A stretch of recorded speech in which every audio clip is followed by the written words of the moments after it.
Study with पाठशाला में स्वागत है आप सबका। आज से हम लोग यूपी टेट सीटेट में शिक्षा मनोविज्ञान और बाल विकास से संबंधित आने वाले महत्वपूर्ण प्रश्नों की चर्चा करेंगे। पहला प्रश्न है आपका, किशोरावस्था को तूफानों की अवस्था कहा है। विकल्प है आपका स्टेनली हॉल, कोहल वर्ग, जीन पियाजे, फ्रेडरिक ट्रेसी। तो आपका ऑप्शन सही हो जाएगा स्टेनली हॉल। स्टेनली हॉल ने किशोरावस्था को तूफानों और तनावों की अवस्था कहा है। और इन्होंने जो है एक महत्वपूर्ण इनकी स्टडी है जिसको पुनरावृत्ति के सिद्धांत के तौर पे जाना जाता है, जिसमें इन्होंने व्यक्ति के जन्म से लेकर के मृत्यु तक के विकास का जो क्रम होता है उसको कुछ महत्वपूर्ण अवस्थाओं में विभाजित करके समझाने का प्रयास किया है। इनके में कुछ महत्वपूर्ण बिंदु हैं जो हम यहीं पर नोट करते चलते हैं। सबसे पहले तो इनको किशोरावस्था का जनक कहा जाता है। दूसरा इनका ऑप्शन हो जाए, दूसरा पॉइंट हो जाएगा महत्वपूर्ण, इनको विकासात्मक मनोविज्ञान का जनक भी कहा जाता है। विकासात्मक मनोविज्ञान का जनक कहा जाता है। इनका पुनरावृत्ति का सिद्धांत बहुत ही ज़्यादा चर्चित है। आगे बढ़ते हैं। अगला प्रश्न है, नैतिक विकास का सिद्धांत किसने दिया है। नैतिक विकास का सिद्धांत किसने दिया है। विकल्प है आपका कोहल वर्ग, फ्रेडरिक वॉटसन या स्किनर ने। तो आपका ऑप्शन सही हो जाएगा कोहल वर्ग। कोहल वर्ग ने जो है नैतिक विकास के सिद्धांत को प्रस्तुत किया है, जिसमें इन्होंने नैतिकता के विकास के चरण जो है कुछ इनके जो सिद्धांत का नाम है वह है नैतिक विकास के चरण। और इनके सिद्धांत को महत्वपूर्ण रूप से जो जीन पियाजे हैं उनका जो संज्ञानात्मक विकास है उसी के व्याख्या के विकास के तौर पे देखा जाता है, जिसमें इन्होंने क्या किया है, महत्वपूर्ण रूप से जीन पियाजे के जो नैतिक विकास का सिद्धांत है उसी को आगे बढ़ाया है, ऐसा कहा जा सकता है, या फिर उसी के को अच्छे से और विस्तारित करने का, अच्छे से और समझाने का जो है प्रयास किया है कोहल वर्ग ने। अगला प्रश्न है आपका, बाल विकास का सही क्रम बताना है हमें। प्रौढ़ावस्था, विकल्प है आपका प्रौढ़ावस्था, किशोरावस्था, बाल्यावस्था, पूर्व किशोरावस्था, मध्य किशोरावस्था या उत्तर किशोरावस्था। बाल्यावस्था, किशोरावस्था, प्रौढ़ावस्था या इनमें से कोई भी नहीं। तो इसमें आपका जो है विकल्प सही हो जाएगा बाल्यावस्था, किशोरावस्था, प्रौढ़ावस्था। हाँ, इसमें विकास का जो क्रम चलता है उसमें सबसे पहले क्या आता है, तो सबसे पहले आपके आ जाता है शैशवावस्था, लेकिन क्योंकि विकल्प में नहीं दिया हुआ है तो हम क्रम देखेंगे। तो इसमें वैसे देखेंगे जब क्रम में, तो पहले शैशवावस्था, बाल्यावस्था, किशोरावस्था, फिर प्रौढ़ावस्था आती है। अगला प्रश्न है आपका, विकास शुरू होता है, विकल्प है आपका उत्तर बाल्यावस्था से, शैशवावस्था से, प्रसव पूर्व अवस्था से या पूर्व बाल्यावस्था से। तो इसमें कहा जा रहा है कि बालक का विकास कब से शुरू माना जाता है। तो इसमें आपका ऑप्शन सही हो जाएगा प्रसव पूर्व अवस्था से ही बालक का विकास शुरू हो जाता है। अगला प्रश्न है आपका शैशवावस्था का काल। तो इसमें आप अच्छे से जानते हैं कि जैसे अभी हमने अवस्था के चरण पढ़े थे, तो बाल्यावस्था, उसके बाद हमने शैशवावस्था, फिर उसके बाद हमने बाल्यावस्था पढ़ा, फिर किशोरावस्था पढ़ा और उसके बाद प्रौढ़ावस्था। तो इनको कुछ समयों में विभाजित करके जो है मनोवैज्ञानिकों ने समझाने का प्रयास किया है। अपनी स्टडी में उन्होंने क्या किया है कि कुछ समय पीरियड में अवस्थाओं को विभाजित कर दिया है। तो ऐसे पूछा जा रहा है इसमें शैशवावस्था कब से कब तक का समय को माना जाता है। तो शैशवावस्था सामान्य तौर पे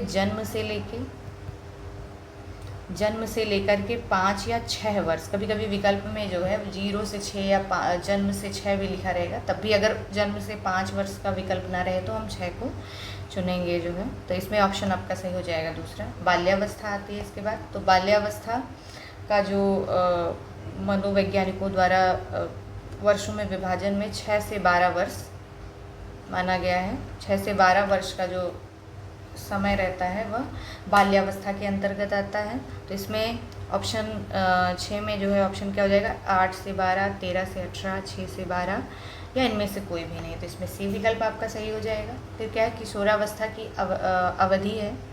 तो किशोरावस्था की अवधि मानी जाती है कब से कब तक, तो 12 से लेकर के 18 वर्ष तक मानी जाती है। अब विकल्प पे हम लोग चलेंगे। जो संभावित उत्तर होगा, कभी कभी 1 वर्ष आगे पीछे करके दे दिया जाता है। इसका कारण यह है कि बहुत सारे मनोवैज्ञानिकों ने वैज्ञानिकों ने अपने अपने हिसाब से जो है समयों का विभाजन किया है, तो कभी कभी 1 वर्ष आगे पीछे हो जाता है। तो अब इसमें देखिए विकल्प क्या है, 12 से 19, 10 से 14, 15 से 20 या फिर जो है 20 से 25। तो इसमें हम सबसे संभावित उत्तर कौन सा दिख रहा है, 12 से 19 वर्ष का। वैसे सामान्यतः किशोरावस्था की अवधि क्या होती है, तो 12 से 18 वर्ष होती है। अगला प्रश्न है आपका, खिलौने की आयु कहा जाता है। खिलौने की आयु किसे कहा जाता है? तो विकल्प है आपका शैशवावस्था, प्रौढ़ावस्था या पूर्व बाल्यावस्था या इनमें से सभी। तो इसमें ऑप्शन आपका सही हो जाएगा पूर्व बाल्यावस्था। पूर्व बाल्यावस्था को ही खिलौने की आयु कहा जाता है। अगला प्रश्न है, किस आयु काल में मानसिक विकास अपनी उच्चतम सीमा पर रहता है? तो IQ लेवल को भी समझ के हिसाब से, विकास के क्रम के हिसाब से वैज्ञानिकों ने अलग अलग वर्षों में विभाजित करने का प्रयास किया है। तो इसमें पूछा जा रहा है कि किस आयु में बालकों का मानसिक विकास उसकी अपनी उच्चतम सीमा पर पहुंच जाता है। तो हम देखेंगे इसमें ऑप्शन आपका सही हो जाएगा। विकल्प पहले पढ़ लेते हैं हम लोग। 12 से 15 वर्ष, 15 से 20 वर्ष या 20 से 25 वर्ष या 5 से 10 वर्ष। तो सामान्यतः जो है बच्चों के या बालक के विकास, मानसिक विकास की जो उच्चतम सीमा मतलब उसका जो मानसिक विकास परिपक्वता की ओर या फिर एक समुचित विकास हो चुका होता है बच्चे का मानसिक, वह कौन सा वर्ष माना जाता है? तो वो माना जाता है सामान्यतः तो माना जाता है 12 से 18 वर्ष का जो समय रहता है। इसमें यह माना जाता है कि बालक का जो है संपूर्ण मानसिक विकास हो चुका रहता है। और विकल्प के तौर से देख लेते हैं हम लोग जो सबसे नियरेस्ट ऑप्शन होगा, 10 से 15, 15 से 20 और 20 से 25 या 5 से 10। तो इसमें जो सबसे क्लोजेस्ट आंसर आपका हो जाएगा वो हो जाएगा 15 से 20 वर्ष। अगला प्रश्न है आपका, किशोरावस्था की प्रमुख विशेषताएं इनमें से कौन सी हैं? तो विकल्प है आपका आत्मगौरव, रचनात्मकता, सामाजिक प्रवृत्ति और आत्मचेतना। पढ़ने में एक हिसाब से जब आप देखेंगे तो ये चारों ही विकल्प आपको सही लगेंगे, लेकिन इसमें हमें क्या करना है, सबसे महत्वपूर्ण जो हो सकता है इनमें जो संभावित, क्योंकि या तो इनमें से सभी दिया होता तो हम लोग जो है सारे ही ऑप्शन को चुनते, मतलब उपयुक्त तो सभी लगा देते हम लोग, लेकिन इसमें जो है उन्होंने 4 विकल्प दिए हैं और इनमें से सबसे बेहतर चुनना है। तो आत्मगौरव, रचनात्मकता, तो रचनात्मकता होती ही है, सामाजिक प्रवृत्ति विकास होता ही है, किशोरावस्था में आत्मचेतना आती ही है। लेकिन इसमें एक विकल्प आप देख रहे हैं आत्मगौरव, सेल्फ प्राइड का भाव जो है किशोरावस्था की सबसे महत्वपूर्ण विशेषता मानी जाती है। क्या होता है? सेल्फ प्राइड जो होता है ये सबसे महत्वपूर्ण विशेषता मानी जाती है। अगला प्रश्न है, बालकों के विकास की किस अवस्था को सबसे कठिन काल के रूप में माना जाता है? तो बालकों के विकास की अवस्था का सबसे कठिन काल हम देखेंगे तो विकल्प पढ़ लेते हैं, बाल्यावस्था, शैशवावस्था, किशोरावस्था या सभी। तो किशोरावस्था जो है वह बालकों के विकास की अवस्था में सबसे कठिन काल के तौर पे जाना जाता है। जितने भी मनोवैज्ञानिक हैं इस पर इन्होंने विशेष रूप से ध्यान दिया है, किस पे? किशोरावस्था, क्योंकि ये सामान्यतः हम देखते हैं तो किशोरावस्था जो होती है वो बाल्यावस्था और अब देखेंगे युवावस्था के बीच का जो संक्रमण काल होता है उसी को हम जो है किशोरावस्था के तौर पे देखते हैं। और इसमें क्या होता है, बालकों के में बहुत सारे शारीरिक हार्मोनल जो है चेंजेस की वजह से शारीरिक कठिन काल भी कह सकते हैं और सबसे संवेदनात्मक समय भी माना जाता है। अगला प्रश्न है आपका, किशोरावस्था आदर्शों की अवस्था है, सिद्धांतों के निर्माण की अवस्था है, साथ ही जीवन का सामान्य समायोजन है। यह परिभाषा किसकी है? देखिए किशोरावस्था से संबंधित है ये, जिसमें क्या कहा गया है, आदर्शों की अवस्था कही गई है, क्योंकि हमने अभी बताया कि बाल्यावस्था और जो व्यक्ति जो है वयस्क होता है उसके बीच में हम देखेंगे तो ये बहुत ही संक्रमण के काल के तौर पे देखा जाता है, क्योंकि इसी में व्यक्ति बालक जो होता है अच्छा बुरा नैतिक अनैतिक सीखता है। तो इसमें इस समय ये बहुत मायने रखता है कि उसकी जो है समझ क्या है, वह कहाँ से शिक्षा ग्रहण कर रहा है, उसके जो है मोटिवेट होने के स्रोत क्या हैं, सकारात्मक हैं या नकारात्मक हैं, ये बहुत ही जो है सेंसिटिव समय माना जाता है। तो इसीलिए आप देखेंगे ज़्यादातर वैज्ञानिक भी जो है किशोरावस्था को लेकर के ज़्यादा आपको बातचीत करते दिखते हैं और उसको बहुत ही सेंसिटिव तौर पे लेते हैं, क्योंकि यही जो है आने वाला जो किशोर है वो एक वयस्क बनता है, तो उसके जैसे मूल्य होंगे उसी हिसाब से उसका व्यक्तित्व निर्मित होगा। तो इसमें हमको ये देखना है कि यह कथन किसका है। तो ये जीन पियाजे का महत्वपूर्ण जो है ये मनोवैज्ञानिक हैं, जिन्होंने जो है बालकों के विकास को लेकर के 4 अवस्थाओं में विभाजित करके इन्होंने जो है बालकों के विकास को 4 अवस्थाओं में विभाजित करके प्रस्तुत किया है इन्होंने। और इसमें इन्होंने बहुत ही बेहतरीन तरीके से, बहुत ही पॉइंट टू पॉइंट इन्होंने विकास के क्रम को कुछ वर्षों में विभाजित करके अध्ययन करने का प्रयास किया है। अगला प्रश्न है आपका, किशोरों को नहीं दिया जाना चाहिए क्या? ऑप्शन है अभिप्रेरणा, सहानुभूति, लालच या जिम्मेदारियां उठाने के अवसर। अभिप्रेरणा मतलब मोटिवेशन से है, तो सहानुभूति, लालच, जिम्मेदारियां उठाने का अवसर। तो जिम्मेदारियां उठाने का अवसर बिल्कुल देना चाहिए। सहानुभूति की भी उनकी आवश्यकता होती है, जैसा कि हमने पहले ही बात किया कि उनमें बहुत सारे शारीरिक मानसिक बदलाव हो रहे होते हैं, इसी वजह से वो बहुत सारी चुनौतियों का सामना कर रहे होते हैं। उनके मानसिक में उनके मस्तिष्क में बहुत सारे अंतर्द्वंद चल रहे होते हैं, तो इसीलिए उनको मोटिवेशन की भी ज़रूरत होती है, सहानुभूति की ज़रूरत भी होती है, और जिम्मेदारी उठाने के अवसर भी देने चाहिए, जिससे क्या होता है कि वह जिम्मेदार बनते हैं और एक उनमें तार्किकता, निर्णय लेने की क्षमता जो है विकसित होती है। लेकिन लालच जो है विकल्प आपका गलत है। अगला प्रश्न है, निम्नलिखित में से शैशवावस्था की विशेषता नहीं है। ऑप्शन है आपका शारीरिक विकास की तीव्रता, मानसिक तीव्रता, मानसिक क्रियाओं की तीव्रता, मिसप्रिंट हो गया, मानसिक क्रियाओं की तीव्रता, दूसरों पर निर्भरता या नैतिकता का होना। शैशवावस्था का काल, तो शैशवावस्था का काल आपको पता है कि जन्म से लेकर 5 या 6 वर्ष तक का होता है। तो इसमें शारीरिक विकास की तीव्रता बिल्कुल होती है, मानसिक क्रियाओं की तीव्रता बिल्कुल होती है, दूसरों पर निर्भरता, बच्चा बालक जो होता है पूर्णतया दूसरों पर निर्भर होता है, लेकिन नैतिकता का विकास जो है वह शैशवावस्था में नहीं होता है। जीन पियाजे के अनुसार संज्ञानात्मक विकास की अवस्थाएं, तो संज्ञानात्मक विकास की अवधारणा किसने दी है? सबसे पहला पॉइंट हो जाएगा जीन पियाजे ने दी है, और इन्होंने विकास के बालकों के विकास के क्रम को कुछ अवस्थाओं में विभाजित करके अध्ययन करने का प्रयास किया है, उसको डिफाइन किया है, जिससे क्या हो जाता है कि बालकों की जो विकास के क्रम है उसको समझने में आसानी होती है।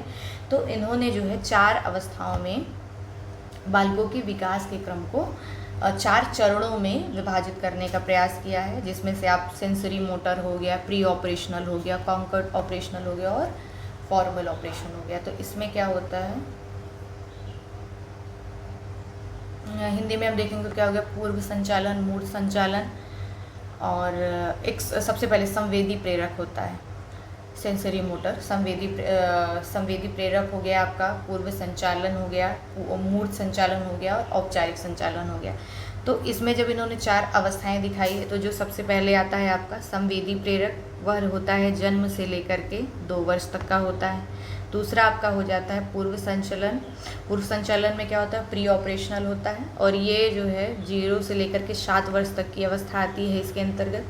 फिर उसके बाद आता है आपका मूर्त संचालन, या फिर मूर्त सक्रियात्मकता भी कहते हैं, संक्रियात्मकता भी कहते हैं इसको, कॉन्क्रीट ऑपरेशनल। तो ये 7 से 11 वर्ष तक की अवस्था को इसमें इन्होंने इसके अंतर्गत 7 से 11 वर्ष तक की अवस्था के बालकों को रखा। और इसके बाद क्या था, फॉर्मल ऑपरेशनल या फिर औपचारिक संचालन बोलते हैं इसको, जो 11 वर्ष से लेकर के आगे की अवस्था रहती है। इसको इन्होंने 4 विकास की 4 अवधारणाओं में विभाजित करके समझाने का प्रयास किया है। अगला प्रश्न है आपका, मनोसामाजिक सिद्धांत के संस्थापक कौन है? ऑप्शन है आपके जीन पियाजे, कर्वे, एरिक्सन या फ्रायर। तो इसमें आपका ऑप्शन सही हो जाएगा एरिक्सन।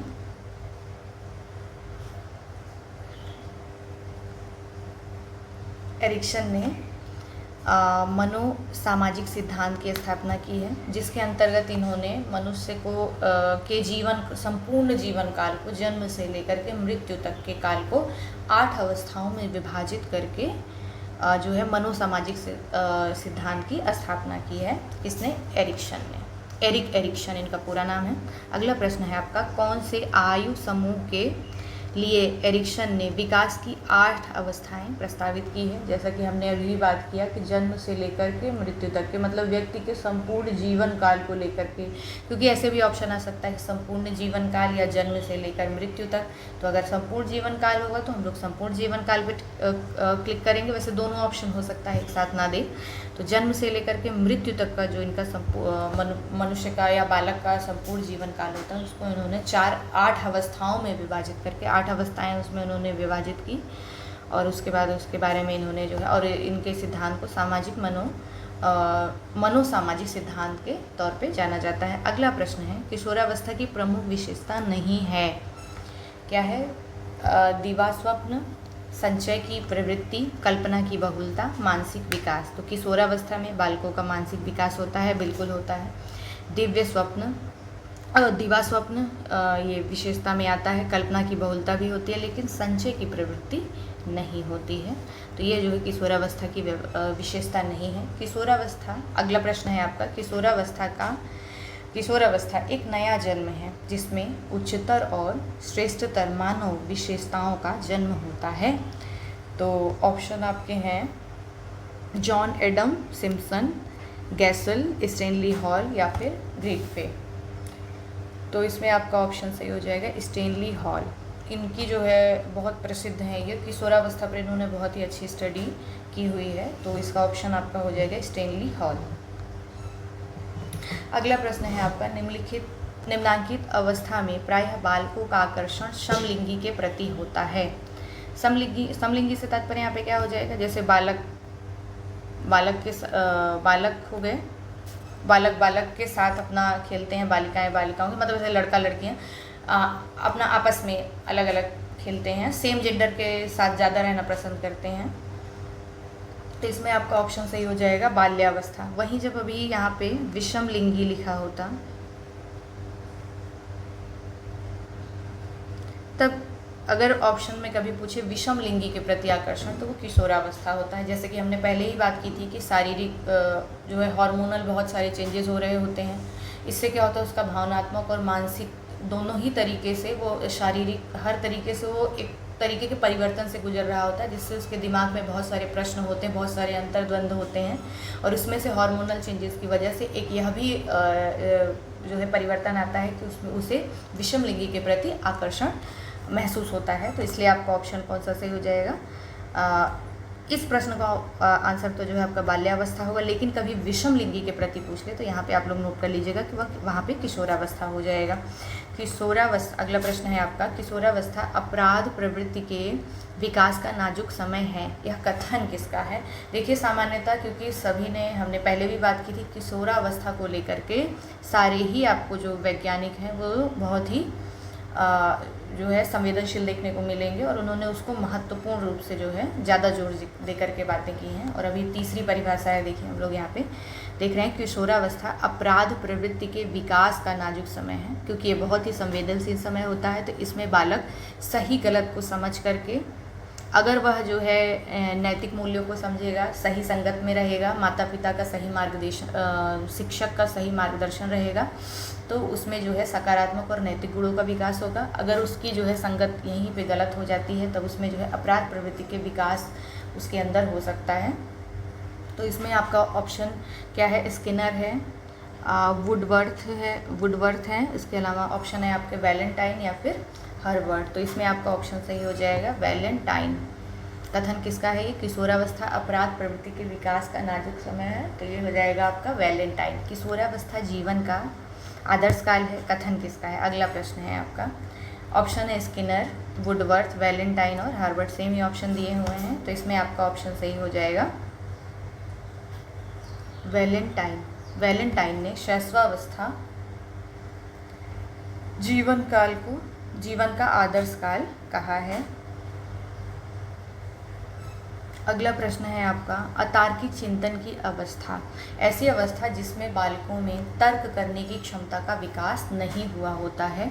तो ये आपका सामान्यतः जो है ये जन्म से लेके 0 से 7 वर्ष कह सकते हैं, या जन्म से 7 वर्ष कह सकते हैं, या फिर आपके यहाँ पे ऑप्शन क्या दिया हुआ है 2 से लेकर के 7 वर्ष का। ये क्योंकि बालकों में शिशु जो है जब जन्म लेता है उससे लेकर के 7 वर्ष तक उसमें तार्किक क्षमता है, वो बस जो भी उसके आसपास घटनाएं घट रही होती है बस उसको ऑब्जर्व कर रहा होता है और ग्रैब कर रहा होता है लगातार। ये देखेंगे आप जो छोटे बच्चे रहते हैं वो लगातार आप जो भी एक्टिविटी करते हैं बहुत ही उत्सुक होकर के उसकी नकल करते हैं। तो लेकिन उनमें तार्किक क्षमता का विकास जो होता है वह 11 वर्ष में, जब वो 11 वर्ष के आसपास की अवस्था से जो है उनमें तार्किकता का विकास शुरू हो जाता है। किस अवस्था में विचारों में परिपक्वता आ जाती है? विचारों में परिपक्वता की अवस्था कौन सी होती है? विकल्प है आपका शैशवावस्था, बाल्यावस्था, किशोरावस्था, प्रौढ़ावस्था। तो इसमें आपका ऑप्शन सही हो जाएगा किशोरावस्था। किशोरावस्था से बालकों में जो है विचारों की परिपक्वता आने लगती है विचारों में, क्योंकि अभी हमने देखा कि उनमें क्या होता है तार्किक चिंतन का विकास होता है। तार्किकता से मतलब ही परिपक्वता की ओर बढ़ने से होता है। गैंग एज किसे कहा जाता है? ऑप्शन है आपका शैशवावस्था, बाल्यावस्था, किशोरावस्था या प्रौढ़ावस्था। तो गैंग एज से मतलब क्या होता है? जिसमें बच्चे टोलियों में रहना पसंद करते हैं, आपस में खेलना कूदना पसंद करते हैं, और जैसे भी हमने देखा समलिंगी के प्रति आकर्षण बहुत पसंद करते हैं, विषमलिंगी नहीं समलिंगी के प्रति आकर्षण बहुत होता है उनके अंदर, और वो खेलने कूदने में ज़्यादा जो है अपने ग्रुप में रहना पसंद करते हैं। तो इसको जो है बाल्यावस्था को गैंग एज कहा जाता है। अगला प्रश्न है आपका, बाल्यावस्था को इनमें से किस नाम से नहीं जाना जाता है? टोली एज, जैसे भी हमने गैंग एज का ऑप्शन देखा, बिल्कुल जाना जाता है। बक की अवस्था, इसको चैटर क्या लिखे, हाँ ये चैटर कर लीजिए इसको आप, चैटर एज कहा जाता है इसको, बक की अवस्था। जीवन का अनोखा काल, बिल्कुल बाल्यावस्था को जीवन का अनोखा काल कहा जाता है। तो इसमें तीनों ही विकल्प आपके सही हो जाएंगे। तो विकल्प 4 आपका सही हो जाएगा। उपरोक्त में से सभी ही जो है ऑप्शन सही हैं। बाल्यावस्था को गैंग एज, चैटर एज और इसके अलावा जीवन का अनोखा काल कहा जाता है। किशोरावस्था में मस्तिष्क का भार कितना होता है? ऑप्शन है 350 ग्राम, 1350 ग्राम, 1260 ग्राम, 1260 से 1400 ग्राम या 1600 ग्राम। तो ये बहुत ही मतलब टू द पॉइंट है, तो इसको बस आप याद रख लेंगे तो इस तरीके के प्रश्न सही हो जाते हैं, नहीं तो गड़बड़ हो जाता है। कभी मान लीजिए 1250 दे दिया, 1260 दे दिया, या 1300, अगर हाँ 1350 नहीं है तो दो पॉइंट इधर 2 पॉइंट इधर किया जा सकता है। तो इसमें आपका ऑप्शन सही हो जाएगा 1350 ग्राम। अब मान लीजिए दे दिया 1310 ग्राम या 1370-80 ग्राम। अगर 1350 ग्राम ऑप्शन में नहीं है तो फिर जो सबसे संभावित आंसर होगा उसको हम लोग ले लेंगे, लेकिन यहाँ पे विकल्प में हम देखेंगे 1350 ग्राम होता है। अगला प्रश्न है आपका, क्रोध संवेग की तीव्रता किस अवस्था में होती है?